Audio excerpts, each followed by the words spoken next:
Hello everyone, today we talk about the role of tactical reserves in Western warfare between the 8th and the 14th century.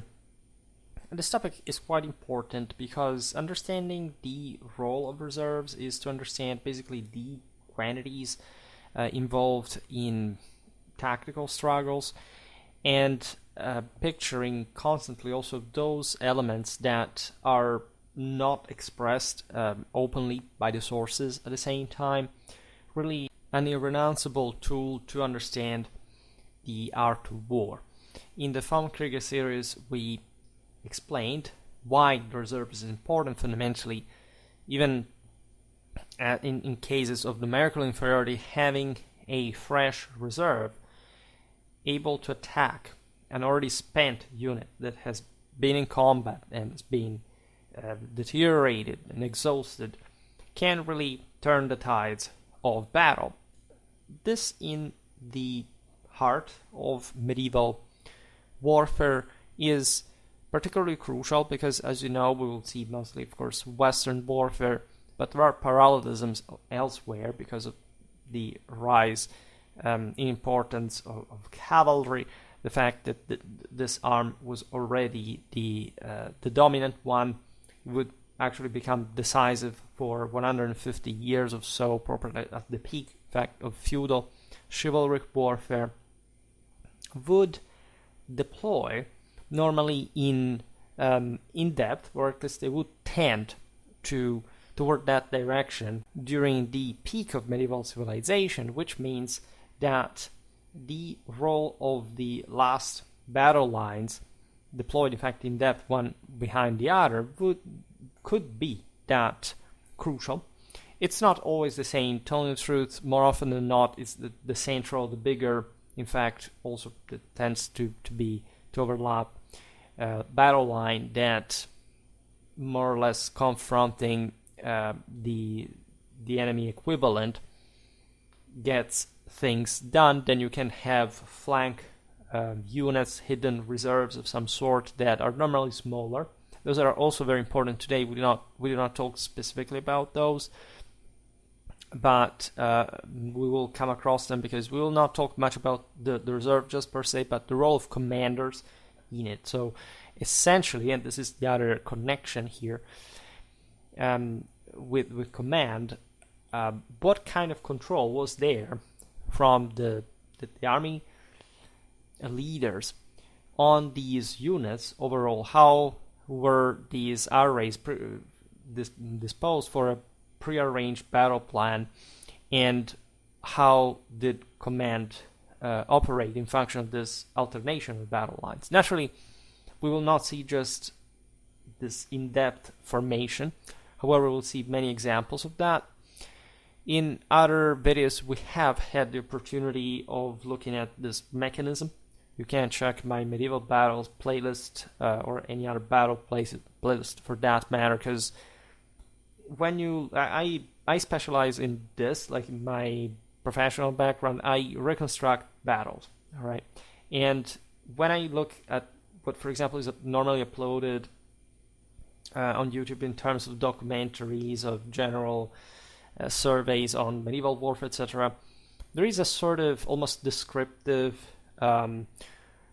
approach to the story, fixing on single factors that, however, are rarely brought together, and especially this idea of the forces, the gradual injection into combat is not totally ignored, but it's not really indicated and reiterated as much in order to make people understand in general how battles, more or less in every time in history, are fought and won/lost.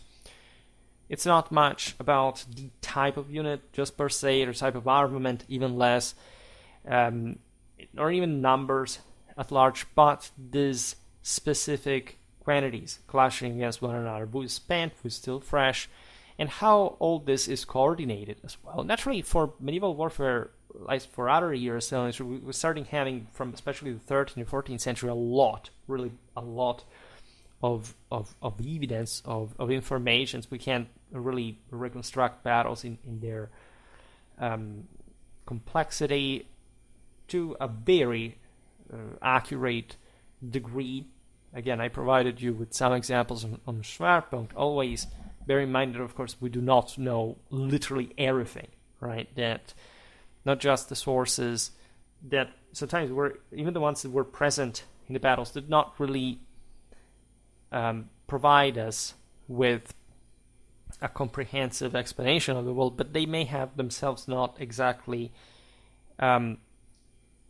even had the intention of wanting to do so. This is, say, a historiographical issue that we will see better in other battles. In any case, if you are an old time follower, you have heard me in this topic as well. Contrary also to some hard to die, let's say, prejudices, the medieval art of war was quite complex, right? Even when the times in which, for example, armies were smaller, which is a very contentious statement to begin with, because yes, it could be the case compared to other eras, but it's not like other eras also were just about major engagements, and there really aren't on the historiographical horizons studies that have ever dealt with this in a serious way. And just by scale, more or less, medieval armies were actually as big as the ones also of antiquity, and even great part of the modern age. So, especially looking at the peak of medieval civilization, you see things you don't even see in the Renaissance, down the truth, without mentioning even the forces involved that in many cases were even more punching, obviously enough, than what existed in antiquity.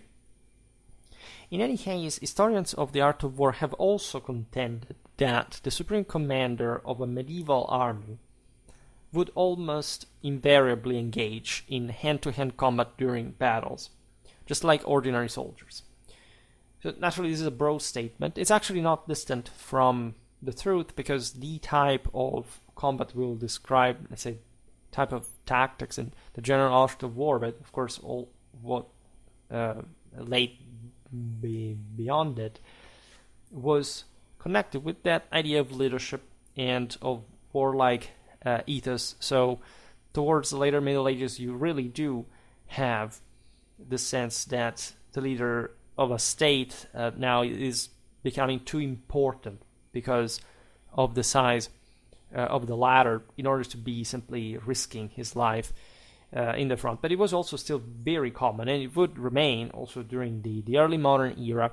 So this video is not going to be about that. There is, however, a misguided perception of how such individual hand-to-hand combat engagement would actually occur from the commander's side. If you look at late 19th century authors like Delbruck, that started a bit what we can appreciate as the conventionally contemporary medieval battle analysis, the tactical reserves were not even utilized. Of course, like Delbruck is the 1-0-1 kind of approach to medieval warfare from this conventional point of view. There are lots of things that, of course, are not important anymore. Of course, we have improved dramatically our understanding from him. However, it can't be fully refuted either, or in absolute terms. And in which way? Well, the fact is that the sovereign does not always serve as the supreme commander, meaning properly in tactical charge of the situation, because he really has to fight at a point. This is crucial, especially in the more primitive times of medieval warfare. It's also never separated from the need, as we will see now, to actually control the various battle lines from a position that, of course, can't be simultaneously also the one of individual combat, but that can alternate as well. There is this practice of entrusting the tactical command to a skilled and well-known general, which is still what happens when the sovereign is commanding from a reserve what we mean by reserve here is, of course, like the last of the units that is going to enter into battle. Then, more conventionally, you can say the reserve is actually the hidden one that is just intervening in case of crisis and or setting essentially up an ambush. We've seen it recently, for example, in the video about the Battle of Montaperte. There were many cases. This was actually much more frequent than the documentation allows us to see, because normally people say, the first time this is documented is at the Battle of Muret. Documented doesn't mean that it wasn't there. Actually, there had always been, and also the notion that the stuff was brought from the Crusades, because the Turks made the stuff. Yes, because in Europe they didn't. It's an absolute general, obvious principle of the art of war. There are plenty of examples also in antiquity and in the same early high medieval times to expect having happen. However, going back on topic, we've seen in video about the Battle of Bouvines, for example, how a former hospitalier, so also generally a quite competent warrior, the Bishop Guérin. Speaking also of warrior bishops, I made a video about exactly the 13th century, by German ones in that case, but we've seen them in many contexts, was in command, while the King Philip II Augustus of France began the battle by participating, but later also being kept behind his own guard, given the fact that he had almost been harpooned either to death or capture by his Anglo-German opponents. So in that case, you know that Philip has a great charismatic role. He officiates the Mass in the true, at that point, paradoxically, imperial Ghibelline tradition, even though he was fighting against the Holy Roman Emperor, and he has to lead the battle for just a broader sense of honor and chivalry, and again, a military ethos was expected from warrior kings, knight kings at that time. But he is also salvaged and brought to safety when things get worse. At the Battle of Varingen, that we haven't seen, but we will surely cover at some point in detail, John I of Brabant fought, but the Count of Wernenburg commanded. At Fréteval, Richard I of England participated in the battle while maintaining a strong reserve. In the very famous Arsuf, he led the reserve during combat. All this, especially during, Richard I's times that are a bit like the peak of this. This is also what, Barbarossa does. Look at Legnano, or, as the same example of Philip II. It is just that generation, of... If you want to peak, right, eventually after this, things would start getting a bit more statally oriented, and so rulers are a bit more on top, but you still have, Louis IX that really charges basically in the front, the first line on a bridge against the English in Brittany. It's a major engagement, so that there is a massive individual involvement. At Arsuf, you have properly that tension, that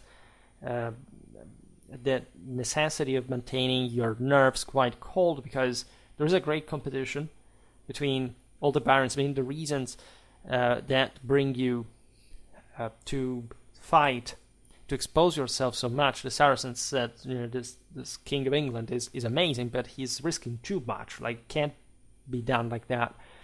But it was the product of that, in fact, political level of stratification, for which again the king was still considered a sort of primus inter pares, like in the Comitatus we talked about, the Germanic Gefolgschaft / in fact Comitatus recently. There is there, besides the romantic and definitely also personally individual feat, amazing feat, a sense of real collective necessity. That means if I don't charge, the line can actually be overwhelmed. You must spot by the right moment in which you have to launch this attack, right? And there are some people there that you also have to keep at bay. They're waiting to charge. You want actually to charge even before you, so to gain the glory if they manage to break through. But it's always like you never know. There is no mathematical calculation on the spot or ever even ex post, historically speaking, to say whether, what was actually happening, what would have happened if. But as you know, I don't like what ifs. Nobody really and justly cares excessively about them. In a smaller confrontation at Jaffa in 1192, the Saint Richard of England also led the reserve, which consisted of knights positioned behind the foot soldiers. We're not going to talk about how knights and foot soldiers interacted in this context, because I also wrote something about it, but the truth is that, especially for this age, we have basically no clue. There are hypotheses, but the explicit info is not clear. We know, for example, that at the battle hours of the knights were acting in tandem with the crossbowmen, but we don't have at all a clear pattern of the battle hour race, exactly where every unit was stationed or how they were organized to begin with, battle lines, etc. It's really something that you must wait for the 13th century. That is admittedly close, and in fact these hints are starting to emerge also in the immediately previous times. However, just bear in mind there are very specific confines within which we can move when we talk about tactical reconstruction of these battles, which doesn't mean you can't understand how warfare in fact was in general. These hints, this single informations at times are incredibly relevant, as we will see now, to have a concrete idea of the wall in spite of sort of more precise data. To address this issue comprehensively, we have to, if anything, look at a list of battles that show us clearly the relation between the commander-in-chief, so to say, on the battlefield and the various units, and so also the ones who would be used in reserve, and so identifying the position of the commander on the battlefield. I did this myself at some point for very specific battles. They are also very well documented, for example, where we can reconstruct practically everything, but for example, we were not told about the commander's position in the battle. We can deduce only indirectly and never clearly deduce it. One of the early instances is the disposition of Louis the Pious' army during the Frankish siege of Barcelona in 800 AD. One corps surrounded the city under the command of Rothstagnus, while a second corps remained close to the town to protect the besieging forces against an attack. This makes a lot of sense. It happened lots of times. It could take the form, like in this case, there was like a literal corps, so something that means essentially a part of an army, as essentially an independent army on its own that is dealing with the city, as normally assaults were led by surrounding it. And so having just a reserve that could be really strategic rather than tactical, that at the arrival of an enemy relief force could engage this and save, in fact, the troops that were involved in the assault, or in the siege in general. Louis the Pious led a third corps, however, that could advance from Roussillon to assist the others. So really, we're talking pretty long range of action here at a really strategic level. An interesting example is provided also by the defense of the Seine between Paris and Milan by Charles the Bald in 841. In that case, the king remained with the Central Reserve Corps at Saint-Cloud. So we see that in Carolingian times, even though we know practically nothing about how the battles were fought, just the Battle of Zuntal can be reconstructed with some degree of precision. It's also one of the notably few Carolingian defeats. The strategic coordination of various elements, this is really obvious considering all the major Carolingian operations across Europe, was particularly advanced and particularly well oiled as far as we realize.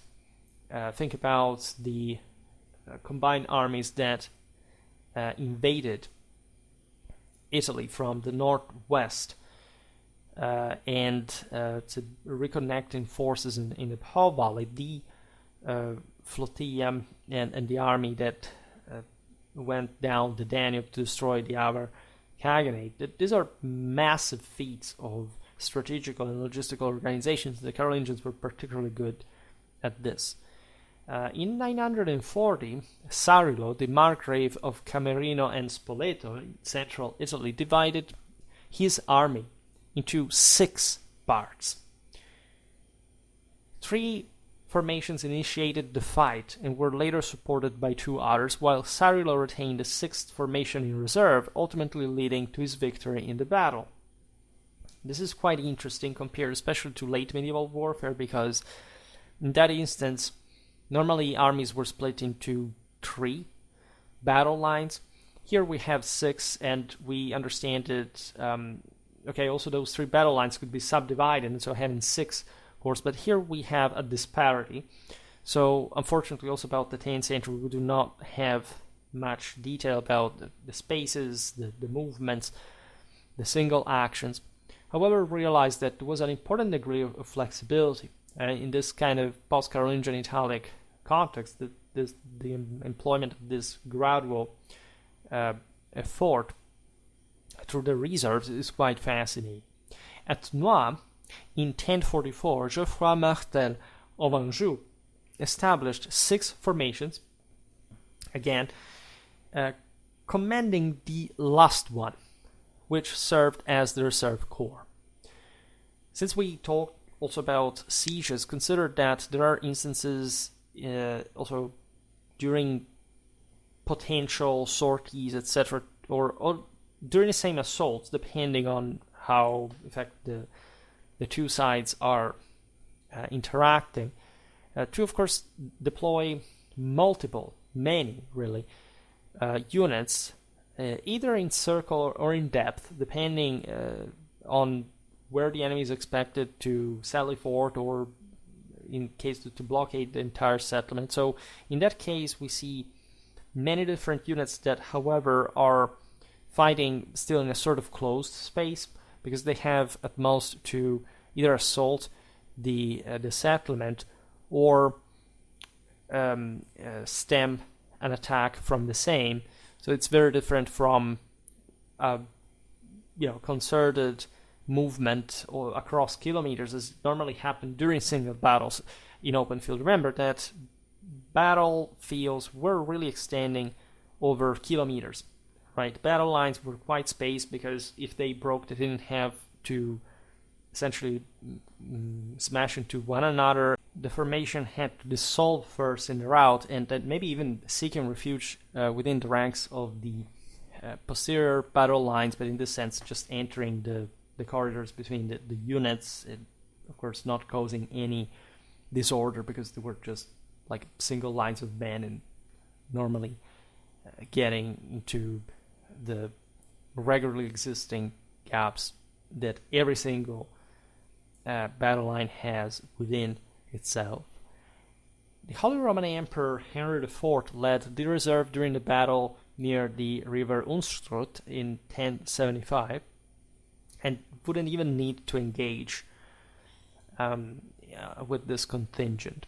This is really common to some extent. I mean, the idea of the reserve here is, okay, we can't simply deal with the enemy. There's not a specific need even for me to engage directly. We will wait for him at a crossing and or at, if we can't overwhelm him just with the frontal battle lines, everything goes well. Consider that we do not understand clearly what happened when battle lines engage and say there was a winner, and what happened to this winner, because normally, even though they had won, they often were also out of the game, one way or another. Yes, some went on, especially the better, of course, the more qualitative battle lines to engage yet the other enemy, which means, of course, that in spite of the fact that they had already fought, they were still expandable. And so even a fresh unit was expected to be defeated, hopefully. But on other occasions, we're not told exactly what every single battle line did during the battle, and or the sources express themselves in more simplified terms, like the single battle, say, did that, while another source says that maybe there were 2 or 3, or there are also more elaborate arrays that we will see at some point, and we're not really told quite clearly or in a necessarily accurate way what really happened. Because especially before the 13th century, there was a lot more, heterogeneity in battle arrays. There were seemingly more adaptable solutions, in part because to the terrain mostly, because armies were smaller in part, so when they become bigger, things get obviously simpler also in the organization. Things are actually simpler in war, especially in the greater engagements. It's just they're more difficult, right? Instead, it's really typical for smaller engagements to have great, for example, difference in outcome from the mere odds, even the numerical ones. This is part of the explanation. Throughout the First Crusade, Bohemond of Taranto was frequently leading from the front the entirety of his forces, yet he often commanded the reserve during significant battles. Once during a foraging expedition, in this case it's a bit more normal, again at the Battle of the Lake of Antioch, and during the city's breakout. All these can be explained in some ways. The foraging expedition, for example, is obviously not exposing the elite by dispersing it across the field, right? The elite is waiting as a fresh reserve, and then lighter troops lay everything waste while the enemy is watching and, however, not being able to intervene exactly because of the reserve. Then during these other battles we will see them, but also during sieges especially, like it's really normal for the at times for the leader, the overall leader, to lead from the rear, not from the front. Consider that this is also a time in history in which, and here we're looking at the Normans, for example, frontal charges were starting to be really that relevant, but everybody was aware also of the potential of infantry. Sometimes we talk about Henry IV, for example. In many of the civil wars that were happening in Germany at the time, you see this royal contingents, for example, dismounting, even because Germany was a bit more, cavalry unfriendly, let's put it in that way, because of all the forests and marshes, etc. So even very important shock force preferred to fight dismounted, which also changes where the commander has to fight from. King Baldwin I of Jerusalem also directed the reserve during the first battle of Ramla in 1101, and in the third that we made a video on in 1105. So there you actually have the better example. Henry I of England, will soon make a video about his household troops, remained on foot in the second line as a reserve at the Battle of Tinchebray in 1106 and at Bremeule in 1119. In 1118 he moved up with the rearmost detachment of his army toward Alençon, intending to seize the town from the Count Fulk of Anjou. If you're interested in these figures, by the way, you can check out my videos on Anglo-Norman England, or specifically the medieval Anjou, etc. But we will look at each one of them in depth, tactically, time allowing. Check out the, again, battles playlist in case you missed something. Again, in all these cases, we're not talking about reserves in the sense of units considered as separated from the battle lines. We're talking probably the last of the battle lines themselves. In the last example of Alençon here, the same Fulk of Anjou advanced at the head of his reserve corps and secured victory, being able to employ that fresh reserve at the last, while King Henry's whereabouts during the battle remain unknown. In fact, we do not often understand where commanders were. We're listing here the cases in which we know, or like in this case, we have no clear idea. During the Battle of Ab, this is from the Crusades in 1119, the supreme commander was also with the last battle line. At Azart in 1125, the King of Jerusalem brought up the rear with the reserve. In 1137, the same King Fulk of Jerusalem was in the rear guard. At North Hallerton in 1138, the commander of the English army maintained a reserve around the standard-bearing wagons leading that unit, while his foe, King David of Scotland, also commanded his last battle line. We will look at the Battle of the Standard at some other point because it's really interesting. In 1141, was the Battle of Lincoln. This is an important engagement that witnesses both commanders fighting on foot alongside their reserves. This seems particularly relevant because when also someone breaks on foot, like, he is much more prone to just be broken, to be captured, to collapse. On horseback it's slightly different. However, we know a bit too few about the eventuality in which commanders survived after their units, for example, were crashed. This doesn't happen often, right? But there is always a possibility to be able to escape at a point, and this would have also been, if you look at, for example, Frederick Barbarossa at Legnano, right? He literally, disappeared until some days later, after he escaped during the battle. His battle line was crushed. Now, during his march across Asia Minor in the winter of 1147-48, King Louis VII of France led the rearguard. In the advance on Constantinople in 1203, the Marquis of Montferrat commanded the rearguard as well. This also occurred during the attack on July the 17th, 1203. In 1204, Henry, the future Emperor of Constantinople, led the rearguard during a plundering expedition, which we have seen is sort of more typical, at least for this kind of operations.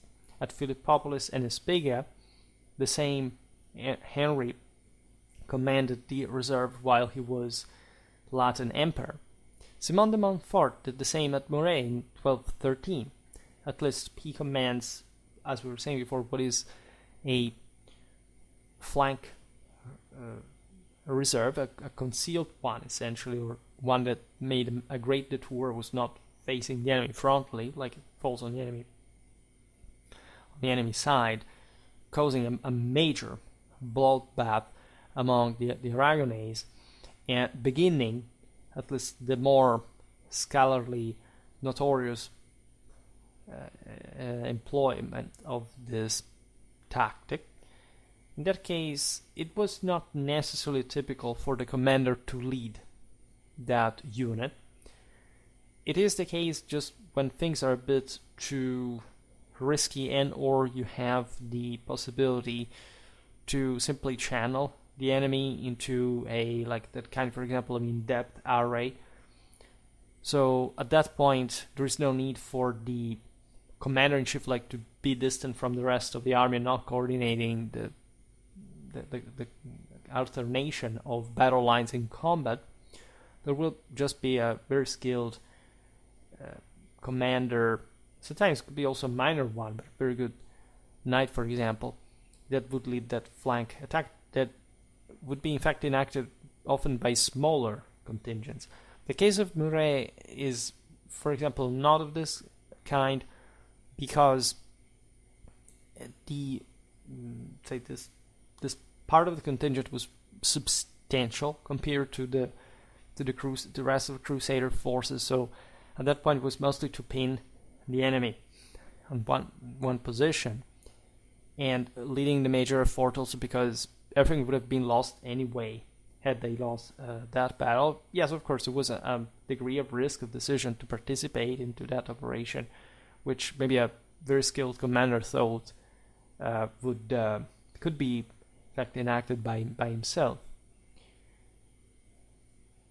In fact, the son of Simon de Montfort, his namesake, similarly led the reserve at the Battle of Lewes in 1264.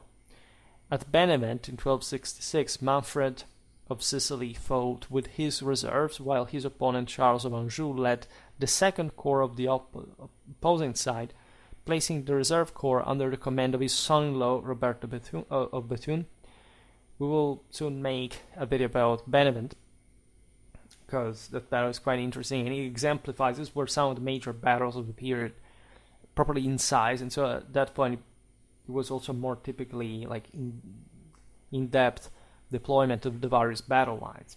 Probably the most famous ruse was the one of 2 years later, the Battle of Tagliacozzo, in which both leaders, Conradin and Charles d'Anjou, commanded their reserves, which were part of the Third Corps. And especially the Angevin one was concealed.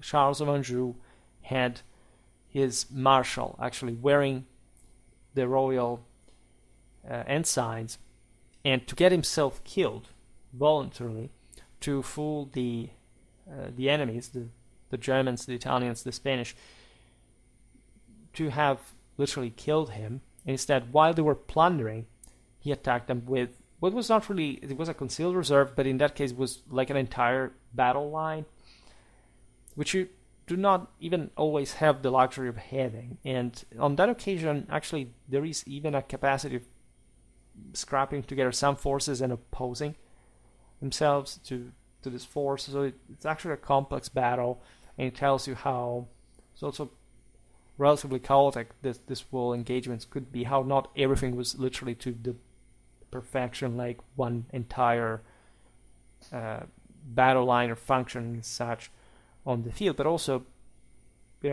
still being quite adaptable to the circumstances. During the Battle of Markfeld in 1278, King Rudolf of Habsburg, King of the Romans, was in his third battle line, the Swabians. From there, he commanded a flank reserve concealed in the nearby valleys coming down to the Morava River, exactly, according to resources, signaling, not himself, but say, at least given the order in that specific moment. Some other sources say actually that the commander of the reserve did that by his own judgment. But obviously when the German composed, at least, battle line of the Bohemian King Ottokar II. I also made a video about his arms and armor, because it's one of the most beautiful examples of the Germanization of Western Slavic panoply, especially at that elite level, and winning the battle. Right? In that case, Ottokar, for example, was fighting in the second and the bigger line. This is very typical of the time. There were some troops in reserves. Perhaps the Poles, we do not even know technically. Apparently they left when they realized that the king was done for. And again, we do not always know what exactly happened in the various clashes. Also beware of the fact that most of the reconstructions that you see online are not correct, right? There are very few people, actually just one person and me, that wrote about the Battle of Markfeld, that level of tactical insight.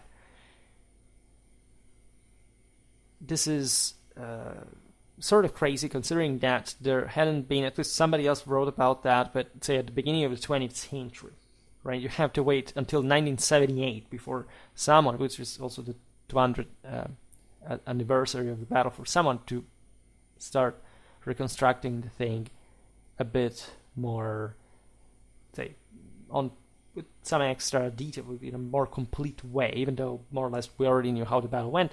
Yet on YouTube you do not find, at least I have never seen, not that I have been searching too much, but the Battle of Markfeld, most people don't even know what it was. One of the single most important battles in the history of mankind, also the largest in terms of feudal knights involved, numerically. Anyway, in the Battle of Falkirk, King Edward I of England commanded his last battle line, which was in fact the third. It's very typical of the times of Western warfare.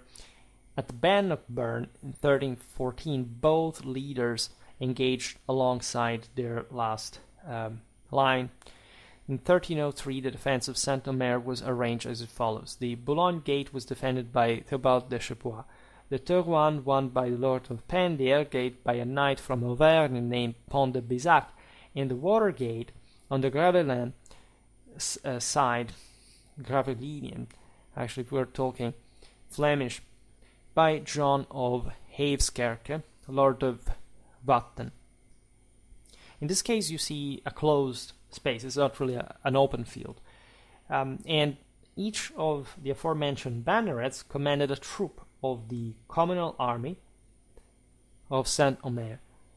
This is interesting because it's also very typical of how, especially Flemish towns were militarily operating.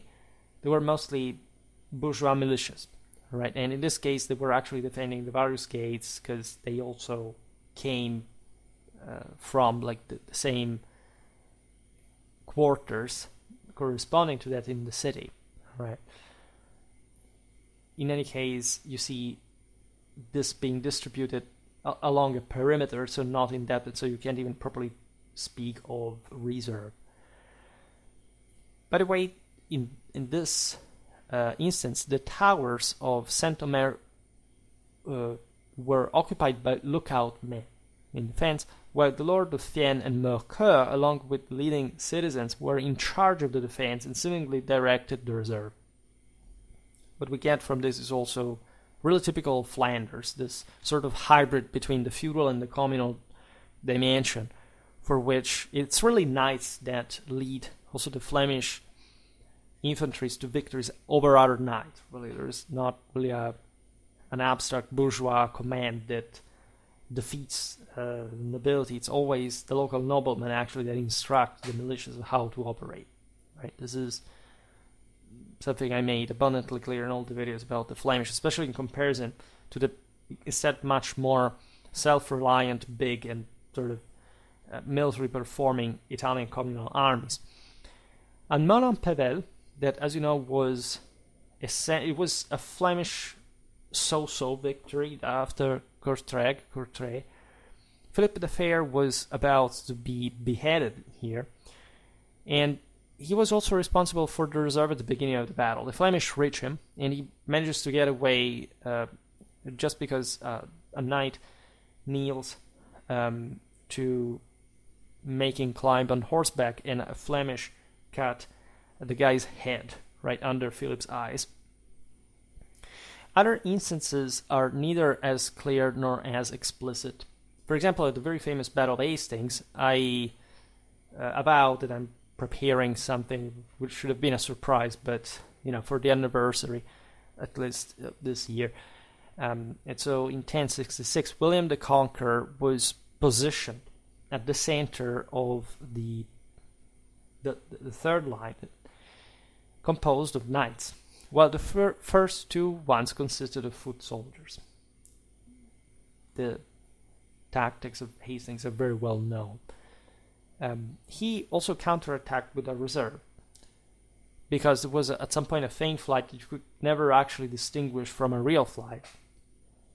Also because if you have the advantage of managing to smash into the enemy lines, you do not simply flee, right? You jeopardize your cohesion, your order. In other battles, the commander was engaged in combat, but had a reserve ready in the second or third line.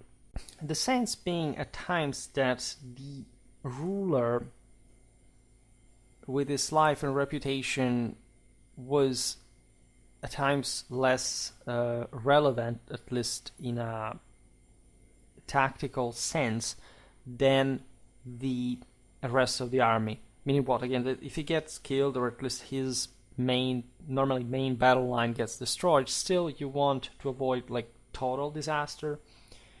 As we said before, battle lines were enough spaced, so sometimes even probably the possibility of or the willingness of chasing it from the winning side was precluded by reasons of speed, sometimes probably daylight at the end of the battle at Similia, right? So there was always this idea that it's not just about having the last fresh force, but that this last fresh force can also withdraw before engaging to at least spare some of the forces, and or for political reasons. For example, some sources says that at Markfeld, Ottokar II was betrayed by his allies. On other occasions, we know that commanders really said, for example, at Montecatini in 1315, Philip of Taranto, or the Angevin Guelph army basically withdrew. But in that case, it's not clear entirely whether the last and third line was engaged or dissolved, like against the Ghibellines. At Buchterwald in 1124, Eudes Bourlin, the commander-in-chief, I made a video about this battle, was obliged to fight in the front line for reasons of morale. Yet he maintained also mounted reserve. And this is really typical. In this case, you have that Norman bias and still, again, strong enough, or at least weak enough cavalry to bring some of these guys to dismount fighting foot. You know that also in England there was a bit that this reminiscence of Anglo-Saxon, Anglo-Danish foot preference, but it's really common for pre-mid 12th century Western armies to prefer fighting on foot. Then cavalry properly takes over completely, so that infantry can do it anymore. And it's also from the same, considering some of these people, as you understand, were the same dismounted knights. Evidently, it's because they could afford to fight better on horseback. They were the first ones to be able to win it, because also in defense they were pretty tough, right? So we'll have to talk more about this, but since we made the video about Buchterwald, things are actually clear in it. At the Battle of Tielt 4 years later, William Clito participated in the battle, but had set a reserve in ambush. And this is also, again, completely normal. Especially the ambushes, I made a video about the ambush in general, is carried out normally by the smaller units that are less representative. And the question is also, you have to show up on the battlefield as a commander, not to make the enemy suspect that much, even though I really think from all information available that this practice is always more or less in the air. At least what always struck me, because I at least I spoke at a conference on this topic, I still have to publish the article. I noticed that in my case, and there are lots of these flank attacks, all the times we hear of this tactics being enacted, it's successful. It can't be a coincidence. What this really means is that likely everybody used it, except the better ones that in fact managed to make it succeed were the ones recorded having carried it out. And this is incredibly underrated. There are just one exception. For example, the Battle of Campaldino in 1289 tells us from the sources, because it was also a very publicized, famous battle for the especially the Florentine historiography, that saw this engagement as really as the greatest moment of glory of the city-state, were both present and essentially one reserve engaged and another wouldn't. And the reason could be also about what happened on the battlefield, meaning things could even go better for you, but you may have not, for that reason, been able to exploit the reserve, because maybe unfortunately we do not know the exact locations, but maybe, I don't know, the reserve was too distant at that point, because maybe one of your battle lines that was engaged at that point had pushed to a hand, and maybe the commanders didn't even know what was going on, or maybe they wanted just to betray. They had other sort of political reasons for abandoning the struggle and so on. At Acre in 1189, the King Guy of Lusignan fought in the front line with his brother and James of Vesnes, commanding the reserves. At Courtrai, the Count of Artois, made a video about the battle, held the rear guard as a reserve, but he personally engaged in the attack with his men positioned in the second line. This battle was more like almost a siege, like he had to cross this perimeter of ditches that the Flemish infantry held, or at least actually not even, like they were deployed space from, say, a certain distance from that, because they wanted properly the French to cross, and only at that point receiving them, so that by butchering them down they would have not had an escape, as exactly that happened, even though the French also almost broke the entire Flemish array. Hadn't it been actually for a reserve led by the same Flemish, an infantry one, there would have not been the great victory of the Golden Spurs. Guy of Namur and William of Jülich were in the first line, yet they had entrusted the management of the aforementioned reserve to the capable leadership of John of Rennes.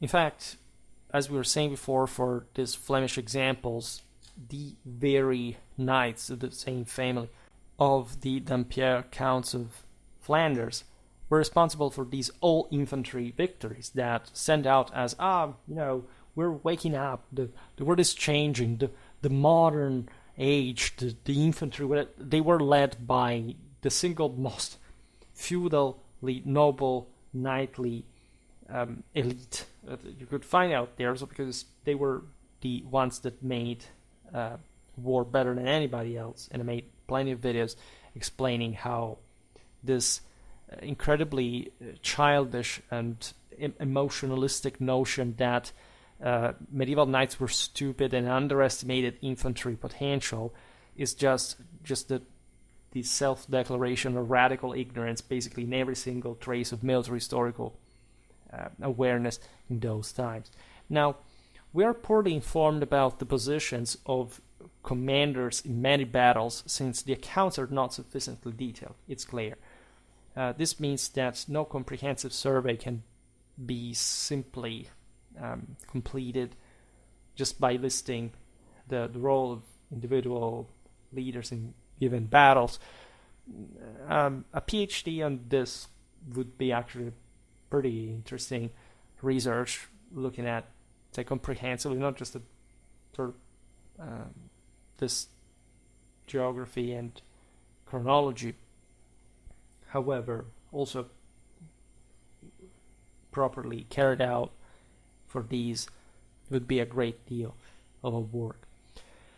Nevertheless, we know of more than 30 major battles so far, as well as smaller ones or also defensive deployments in which the commander remained with the reserve and thus was able to direct or influence the battle from a distance. This is the point we're making. Numerous additional examples could easily be added, but it's important, again, to look at the individual sources, also the conflicting ones, so I can do so far on the channel. We have just to keep reconstructing battles rather than just listing these examples. For example, we have approximately 10 battles in which the commanders or sovereign personally participating in the fighting while having entrusted the leadership of the reserve to a competent noble.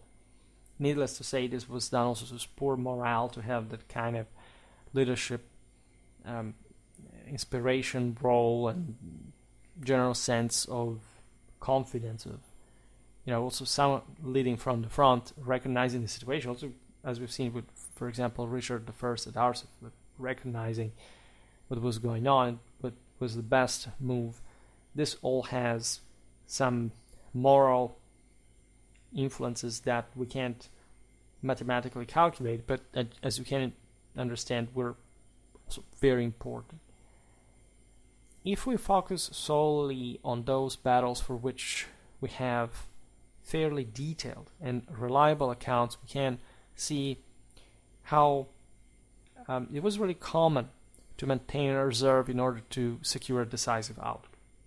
That, of course, in the West, these tactics and strategies, as we've seen, for example, for Carolingian times, were really well known. That the sense of they had to await people coming back from the Crusades to toy with also flank attacks or concealed units, etc. It's complete nonsense. Our sources also indicate that the commander of the army typically led his last force himself.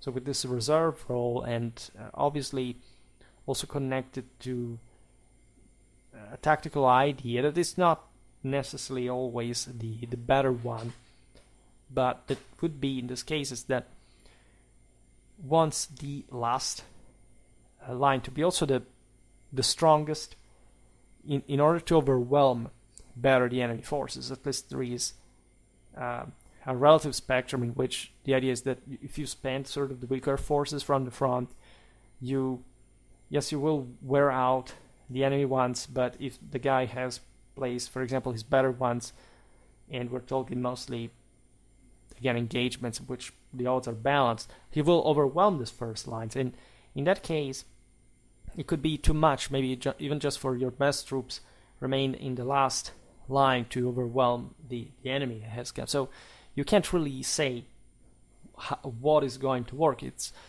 also even more mysterious how the battle plans were actually formulated. We can imagine, of course, the Council of War, the High Command, depending also on the times and the places, having a discussion on this with different levels of influence, considering the ranks. Also, these were often coalition forces, which actually increased the problem in coordination.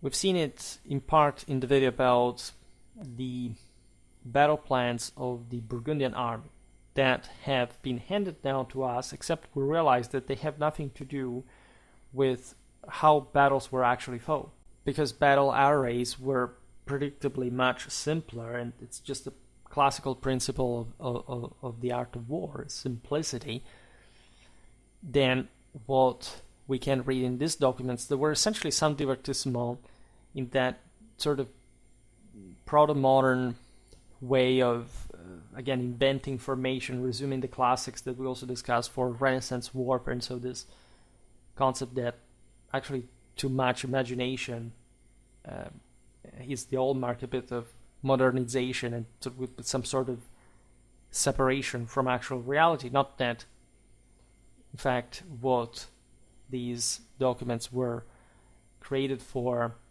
reflected that, but it's what, unfortunately, contemporary people have, our own contemporary people have tried to interpret in such a light, and or thinking that that's actually how armies were deployed.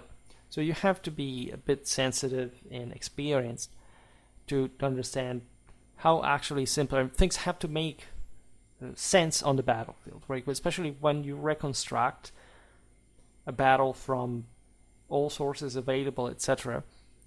All other strange technologistic, positivistic, deterministic, materialistic speculations cease to exist, and you just have to make sense of how things could actually work based on the evidence that you have.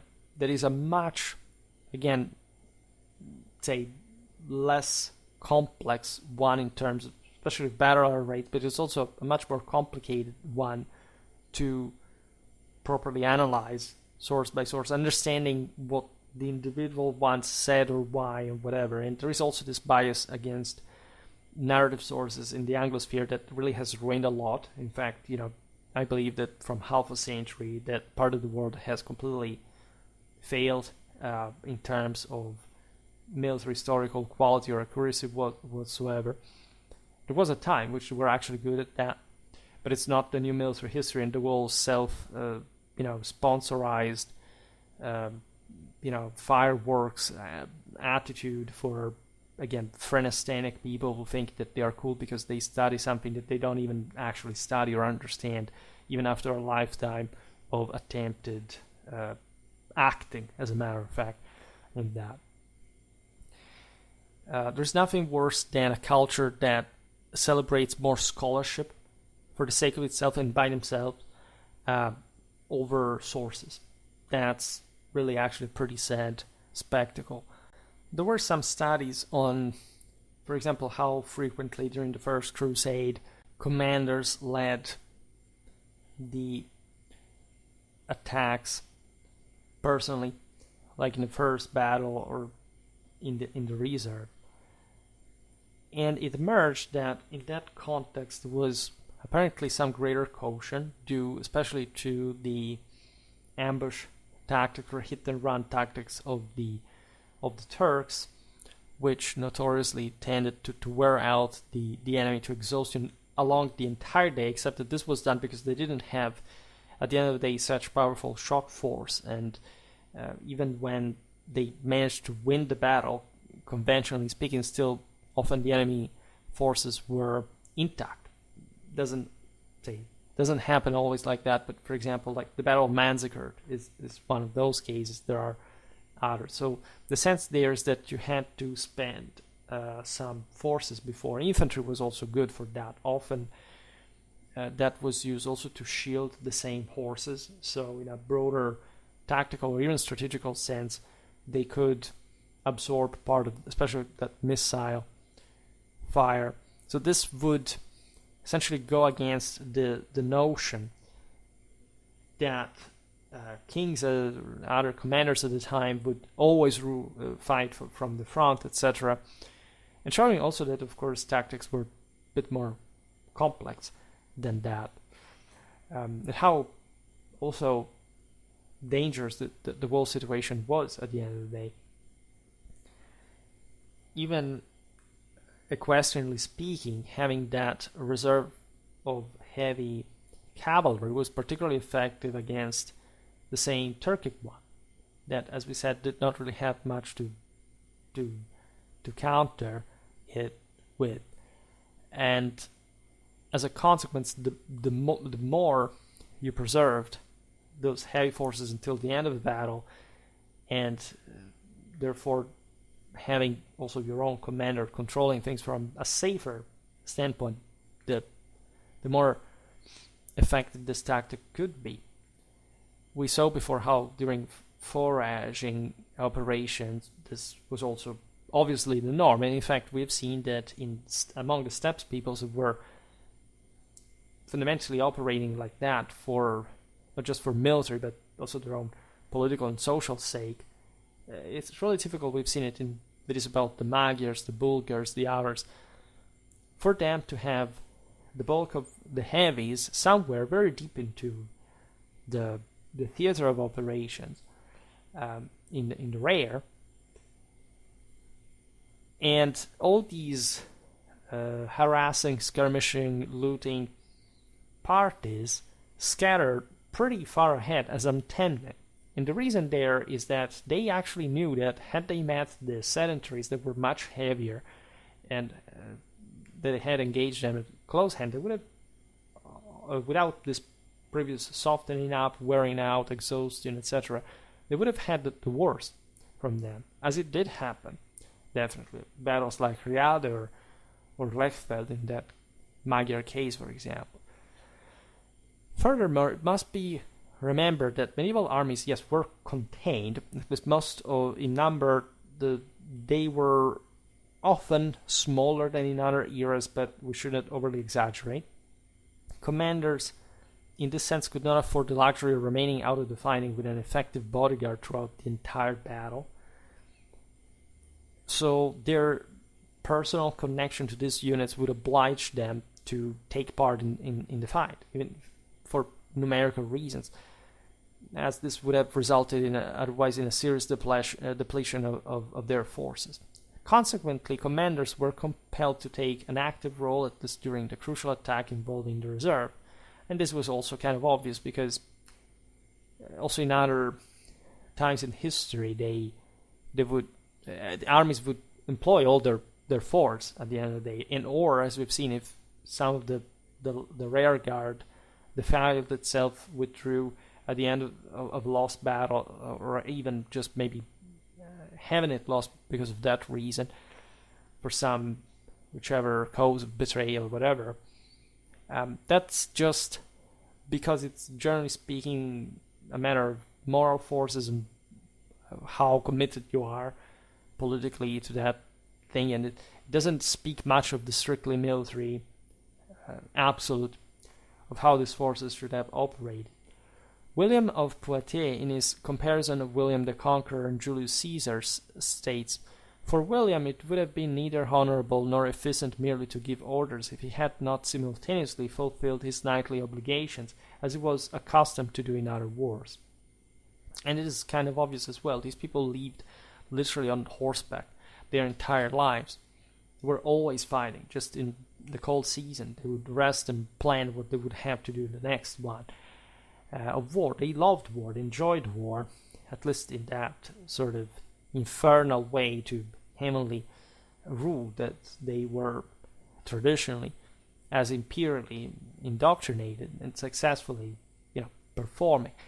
Now, from the wide array of examples that we can draw from, it becomes evident that we cannot generalize from this perspective, but that there is also a pattern over time. And as a knight, a medieval commander was expected to lead by example in battle. It was a racial matter. They literally thought that they were genetically superior exactly in that function, not merely in a bodily sense, but primarily in a spiritual one.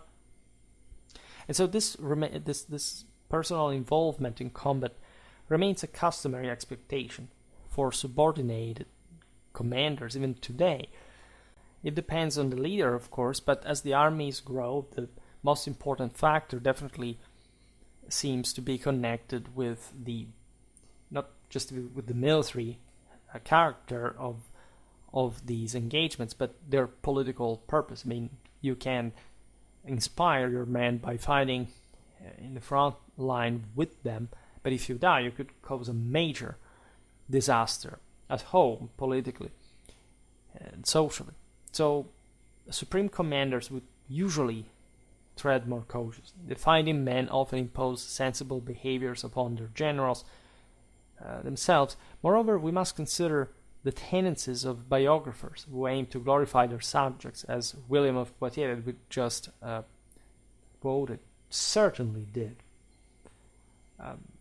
Without, however, becoming too skeptical, because it is true that such leaders would be that capable from an individual point of view as well. It's just that was sort of the vanilla kind of every night quality being expected. Of course, commanders, the seniores, had to be something else, and we have explained this countless times since the war bands. We just imagine this developing at a larger level. It's kind of obvious.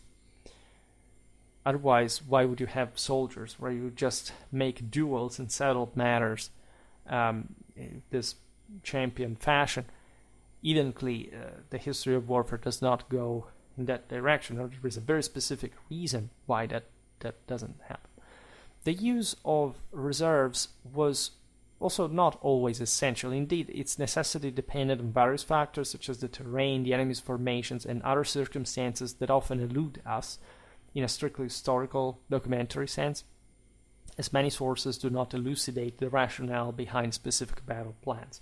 So as we've seen before with Henry IV, he would deploy a reserve that he commanded, but he wouldn't even need to use it in order to win the battle. This would happen even relatively frequently, always bearing in mind, however, that yes, if you had brought so many forces, they would have been spent. The point is that usually the first lines were the more loaded ones. It is true that, for example, at the Battle of Markfeld, Rudolf of Habsburg would be in the last line and essentially await for the enemy, also behind the stream. This was really typical, like having, say, defense lines, natural barriers, etc., to protect yourself, also the flanks, etc., to receive an onslaught. However, in that case, Ottokar II was equally, instead, say conversely, trying to be the guy who would smash into everything with this hyper-loaded second battle line of German knights that he would command from himself. There are many examples of this. There are also larger battles. The aforementioned one of Montecatini in 1315 is easily the largest in Europe, possibly in the entire Middle Ages, surely in the Western sort of feudal world. That case of communal Italy, in which we see Uguccione della Faggiola, who is the head of the Pisan and the Lucchese army against the Guelphs. We're talking 30,000 men, perhaps from the Ghibelline side, a bit less, like 20,000, but the enemy had 30,000.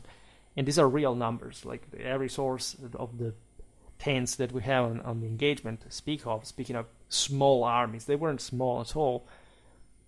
Seemingly led the whole thing from the third line because it was such an articulated, complex, but also perfectly carried out tactics that it would have not made much sense to just be in the first line, nor in the second.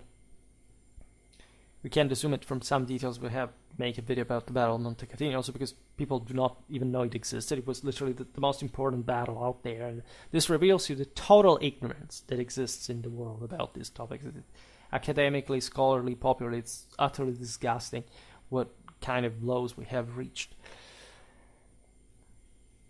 And even in that case, we do not know, but it's evident that the main reason would be this enormous array to control at every step of the way.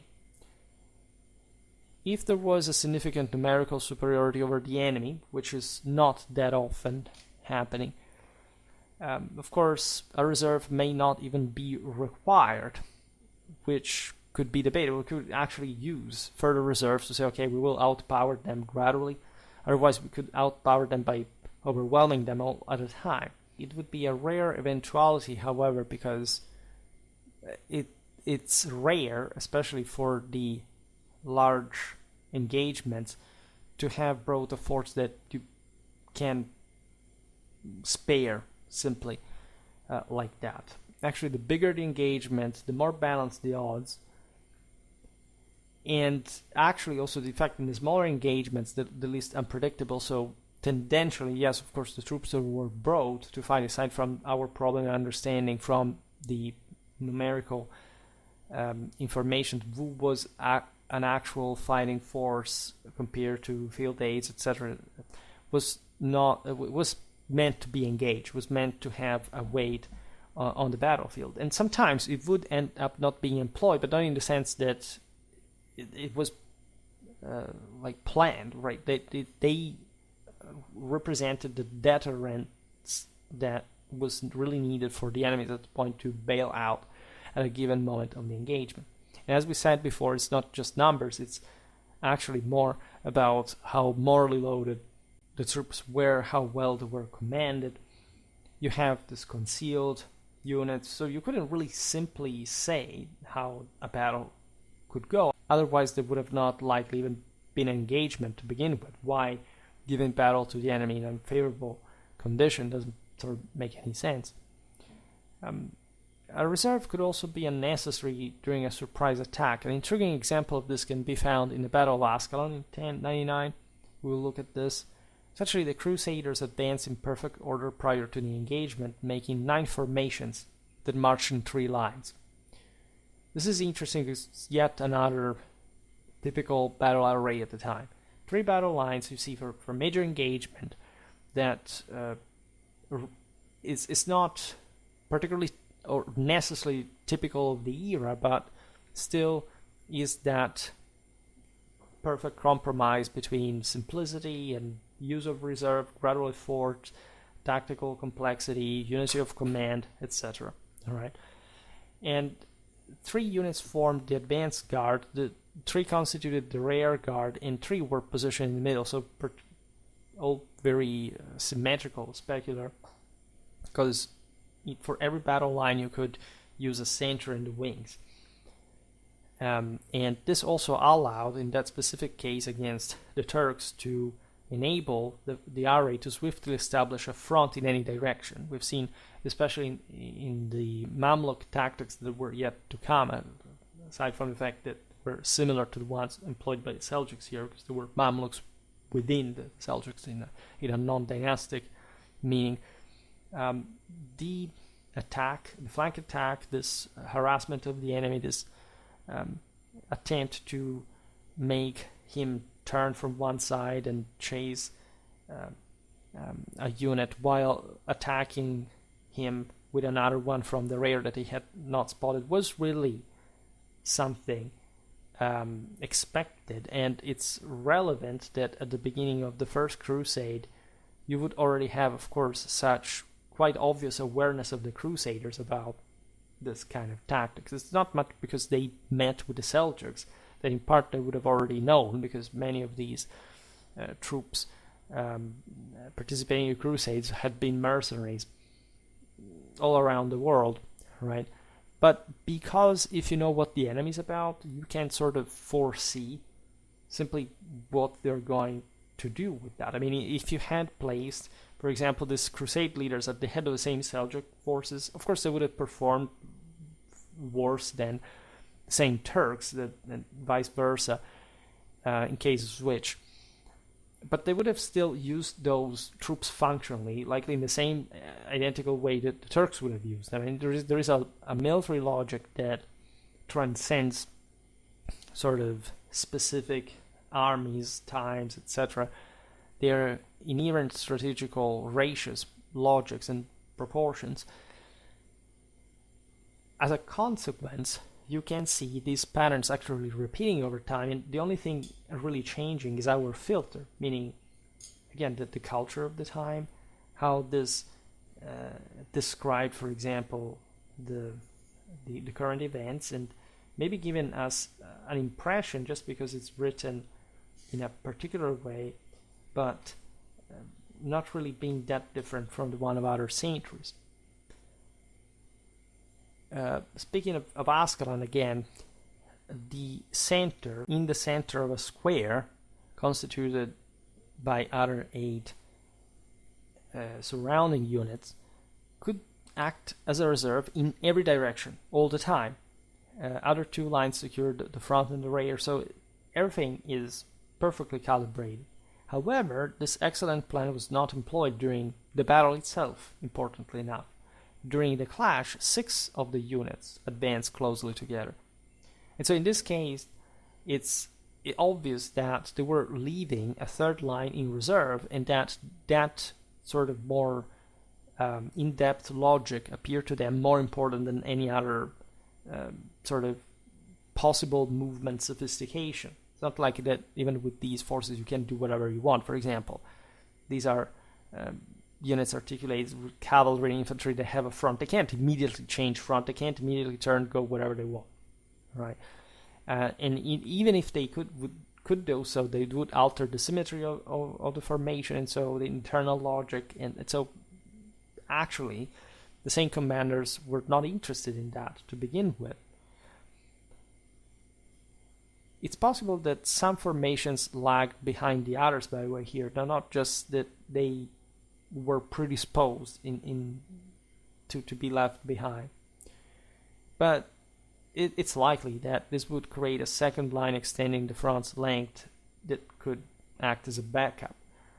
In this case, it could be regarded as an attacking echelon, even, with examples that really are common at the time, because in this crusade battles we've seen it, the ones we already covered, these, for example, like in this case, 3 divisions of, say, the first line, the one engaging with the enemy frontally, would attack one after the other in different order at least. So dosing, even in that way, the forces, not necessarily a reserve in depth, but one that awaits to attack in a different part of the line depending on the situation. We'll talk more about this in other videos. Nevertheless, this explanation may not be even necessary, as a better one emerges during the battle itself. In fact, according to Ibn al-Athir, the Muslims were caught off guard by the swift assault of the Crusaders, though according to Fulcher, Godfrey of Bouillon, commander of the army, was at the lead of the last line, but Fulcher was not present at Ascalon himself. Chroniclers recount that the combat was notably brief in that case. Duke Robert of Normandy immediately struck down the enemy standard bearer. Tancred of Hauteville quickly pushed through into the enemy's camp. While Christian sources claim the enemy was prepared for battle, it's quite possible the Crusaders partially surprised the foes. In such a situation, it seems that Godfrey of Bouillon decided it would be optimal to execute the attack with all the knights at his disposal on a broad front. We understand that regardless what happened in this sense, the attack proved remarkably successful in a very short span. But again, we lack the single indicators of time and space and the actual battle array, articulation, and say transformation in combat to really understand what happened. Probably nothing so overly complicated happened. It's simply like maybe the Muslims were overrun, that simply, and so one division managed to attack the Islamic camp, but maybe not prepared, and so was overrun. And then, of course, if everybody was seeing the enemy collapsing, they would charge forward to deliver the final blow. So these things really do happen like this. It doesn't take too much complication in that regard.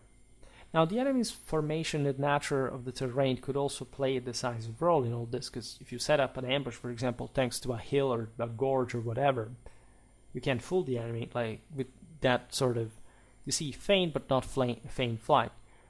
You can deploy such hidden unit in the case your front line collapses, God forbid, but maybe just for the fact you're attacking from the flank, which has notoriously a psychologically devastating effect, that would be enough to win the battle. There were instances of such kind.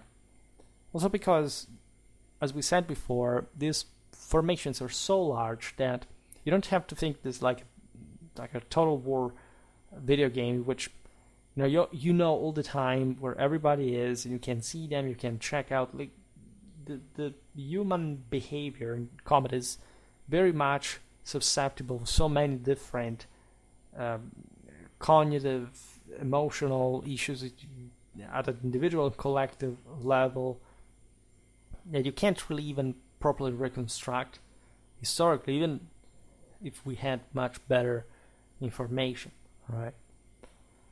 Now, when fighting occurred over a wide front and flank and rear attacks were to be feared, it was sometimes impossible to even maintain a reserve, right? A reserve always entails that you have some forces you can essentially spend away, right? If you think that, for example, the stability of your battle line would be compromised, that just even having a hidden reserve to attack the enemy just for the sake of it, instead of stiffening the battle line, may not be actually a good idea.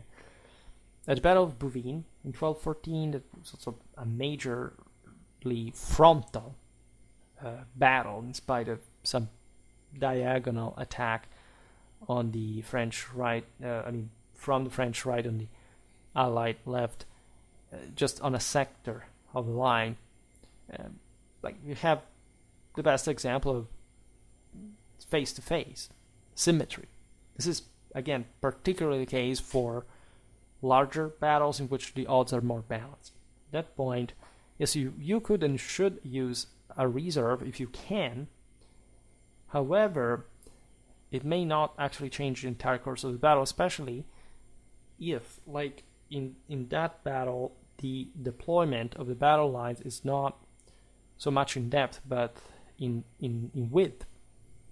Because in all this, we didn't talk about today, but as we was explaining at the beginning of the video, it's only from the 13th century that we see the regularization that sort of 3 battle lines in depth, which reduce naturally the front, and so make a flank attack more dangerous for the pile of these forces in depth. If you have instead the same battle lines deployed one on the flank of the other, you have a much wider front, and so even a flank attack has just a more limited function, right? And even just coming from the rear of the enemy, say, it's increasingly more difficult. We've seen it in the Krieg series. Outflanking the enemy is smart, but it's not like you can't do it all the time. Actually, the more you try to do so, the more the troops you're using are in peril, and not just of being overrun by the enemy, but in this sense of breaking before maybe they're even spotted by the enemy or at that very moment. So there is no easy way of pre-arranging this, and that's also why, as I said before, my impression is that probably these tactics were the ambushes, the flank attacks, were much more frequent than we expect, and not just because of terrain availability.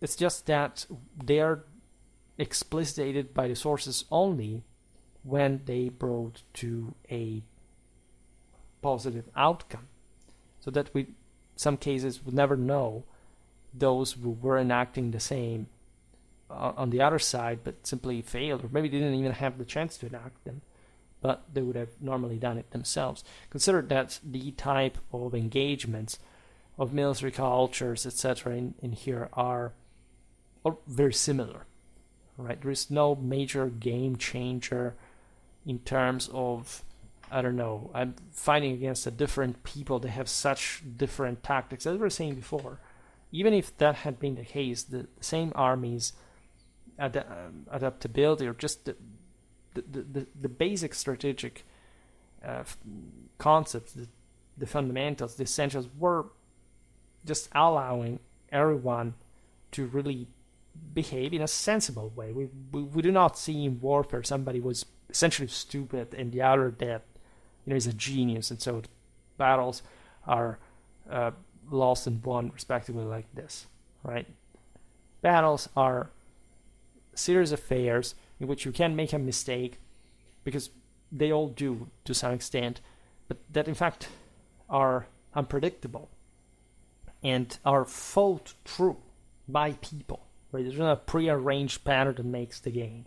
It's people who are into it that fight and have this moral preponderance, even in mass warfare for that matter. Even though the individual contribution is diluted, still resisting to an enemy attack. It has to do with how much, how strong the defense of individual troops is, not just how they are deployed per se, right?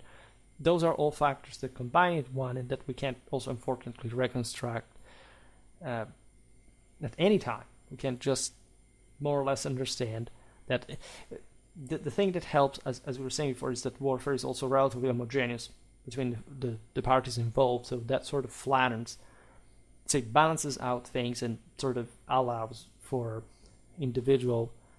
other individual factors to stand a bit out, but never treat that as the size of elements, because that's just the tip of the iceberg that in fact you don't see because you give it for granted as the basis of those armies. Now, the surprise attack from a hidden reserve could also turn the tide. That was actually the ultimate goal of it all. You trick the enemy by catching him in a condition of inferiority that basically nullifies his reaction capability. That's what the ambush technically is. And that's where the surprise element comes into play. Again, I made a video about the ambush per se.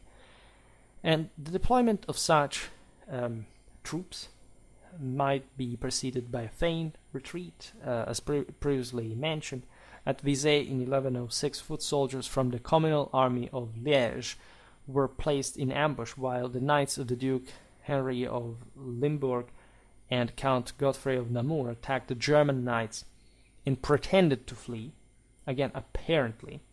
Sometimes the sources say they pretended, but again, you do not actually spend forces that are also just going to be cut down in part. Some of them are going to die simply for a prearranged purpose. You would also maybe even send them there knowing that they would actually break at some point, so you would intervene. And maybe they even knew what they were doing, but it's not like that struggle of forces could be simply simulated. It's not that if you pre-arrange a flight, the enemy does not beat you or chase you and kill you in the process. So it's always something borderline. The knights of King Henry V at VIII were subsequently defeated in this way. In 1112, King Louis VI of France was defeated while attempting to storm the fortress of L'Épuisé. I talked about this in a video about Louis VI wars. Essentially, the enemy had concealed a reserve in ambush. During the siege of Thouars in 1129, Geoffroy V, the Count of Anjou and Maine, and Duke of Normandy, concealed 500 knights in an ambush within a wood, which is also a lot. All right. It also depends on where you place them, if they are mounted, dismounted. There are really many examples of pretty solid ways where to hide troops. Normally, it's never so sort of millimetrical. There is either an opening in the woods that cannot be seen from a certain corner, and so you can attract the enemy there. Remember, the battlefields are quite extended. You can't quite easily see the entirety of it, even just frontally. All right. This is true also in tournaments. Tournaments were fought, especially at this point, exactly in the same way battles were, with dead people and all. And they were training themselves all the time in such engagements to simulate all the possible extravagances even that could happen in such clashes. Remember, as we said before, that towards this time armies are still relatively contained, and especially individual knights are very much loaded, so they can themselves act as some sort of surprise. Of course, they have always a retinue or whatever, but individual feats, as you know, are sung not just sort of ideally, but they have to do sometimes with a real courage, physical performance surprises that are these individual fighters that are really like tanks compared especially to the rest. Like the majority of the footmen are also less mobile in that regard. When the besieged forces executed one of their usual sorties, Geoffroy of Anjou, in the previous engagement, swiftly attacked the enemy from the behind after having withdrawn past his reserve, and the garrison was overwhelmed and fled in disarray back to the town and of Thouars, but the besiegers managed to pursue them and capture the fortress. So really sort of obvious dynamics at the end of the day. The problem is understanding how much the enemy would bait or not. So there were all theoretical plans until the battles were fought, and again, God knows how many of these cunning plans were behind this whole thing, but the narrative of the battle is always, look at these idiots, they fell into this bait and they got destroyed. Things happen in so many different ways that unfortunately the sources do not want, by the way, to tell us exactly. However, I would also leave you on the usual note of sort of trust of narrative sources. I mean, all what we are told by these sources is after all plausible, and there is not even a need to understand this from just like the reasons behind this works that we have to investigate. It just, if you know how the art of war worked at the time, you can immediately understand like the reliability of an account, even if maybe it's false, like for the plausibility of what it's saying. That even if the things went differently, still what it's containing that work is actually reflective of the actual type of warfare of that time. Always be humble towards all their authorities.